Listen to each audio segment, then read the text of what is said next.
आणि या हॉटेलमध्ये 1 तासासाठी खोली भाड्याने दिल्या जाते। ही कशासाठी दिल्या जाते? तुम्ही एखाद्या नव्या शहरात जात असाल किंवा तुम्ही आपल्या शहरात फिरत असाल तर तुम्हाला रस्त्यामध्ये किंवा गल्लीत किंवा मुख्य रस्त्यावर देखील ओयो नावाचे हॉटेल दिसतात। मुळात हे ओयो हॉटेल आहेत तरी काय आणि हे केव्हापासून सुरू झालेत? बरं, या ठिकाणी जे कोणी जातात राहण्यासाठी मुक्कामासाठी त्या ठिकाणच्या परवानगीचे नियम काय आहेत? त्या ठिकाणी चेक इन करायचे असेल तर त्या ठिकाणी काय कागदपत्रे लागतात? हा एक फार महत्त्वाचा प्रश्न आहे। आपण याच विषयावर घेऊन एक महत्त्वाची चर्चा अशासाठी करत आहोत किंवा या विषयावर जास्त फोकस यासाठी करत आहोत की ओयो हॉटेलमध्ये 1 तासासाठी जी रूम भाड्याने दिली जाते ते कोणत्या आधारावर, आणि अविवाहित जोडपे देखील त्या ओयो हॉटेलमध्ये बुकिंग करून 1 तासासाठी थांबतात कशासाठी? बरं, यांना अविवाहित जोडप्यांना चेक इन करण्याची पॉलिसी किंवा नियम किंवा कागदपत्र किंवा ओळखपत्र काय आहेत? हे सर्व नियम डावलून ओयो हॉटेल सध्या जोरदार सुरू आहेत। गेल्या 2 दिवसापूर्वी चंद्रपूर जिल्ह्यातील बल्लारपूर विधानसभा क्षेत्राचे आमदार माजी मंत्री सुधीर मुनगंटीवार यांनी विधिमंडळाच्या पावसाळी अधिवेशनामध्ये ओयो संदर्भातला एक महत्त्वाचा प्रश्न विचारला। त्यांनी असंही म्हटलं की ओयो नावाचे जे हॉटेल सध्या शहरामध्ये सुरू आहेत, गल्लीबोळात सुरू आहेत किंवा गावाच्या बाहेर जे आहेत, नेमकं काय प्रकार आहे?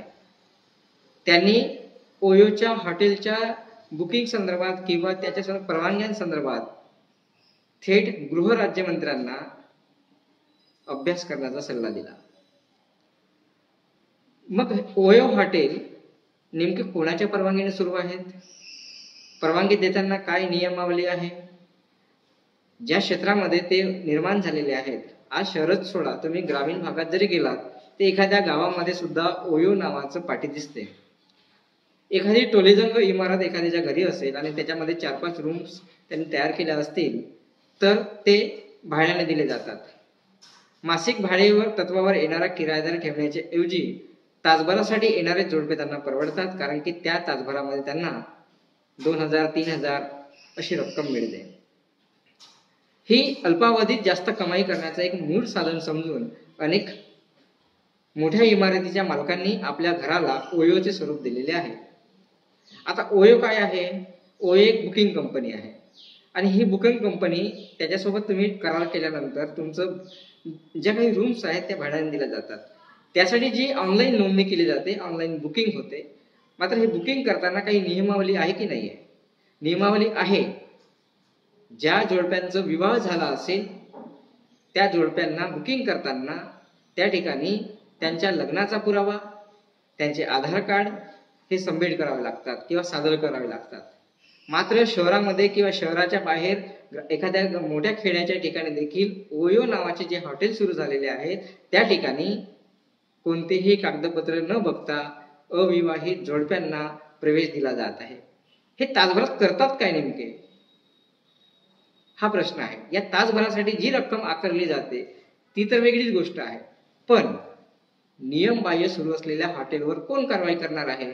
हाच मूळ धागा घेऊन सुधीर मुनगंटीवार यांनी प्रश्न विचारला आणि सरकारला धारेवर धरलं।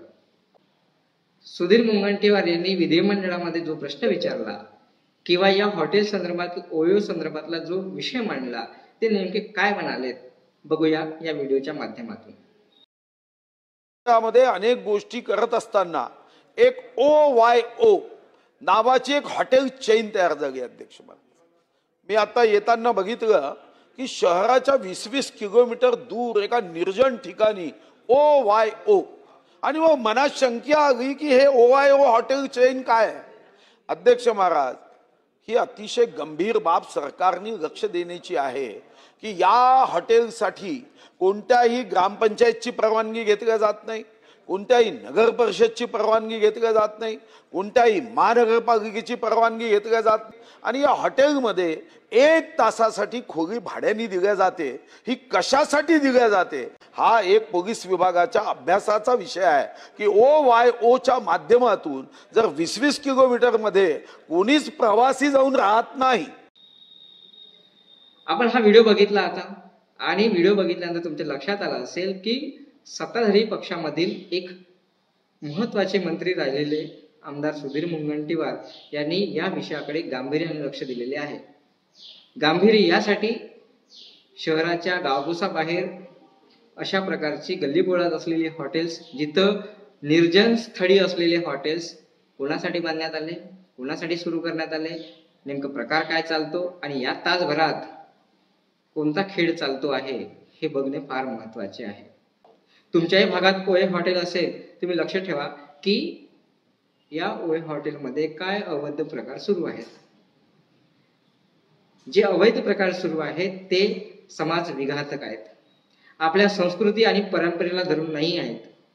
आपली भारतीय संस्कृतीला गालबोट लावणारे प्रकार या ओयो हॉटेलच्या निमित्तानं सुरू आहेत.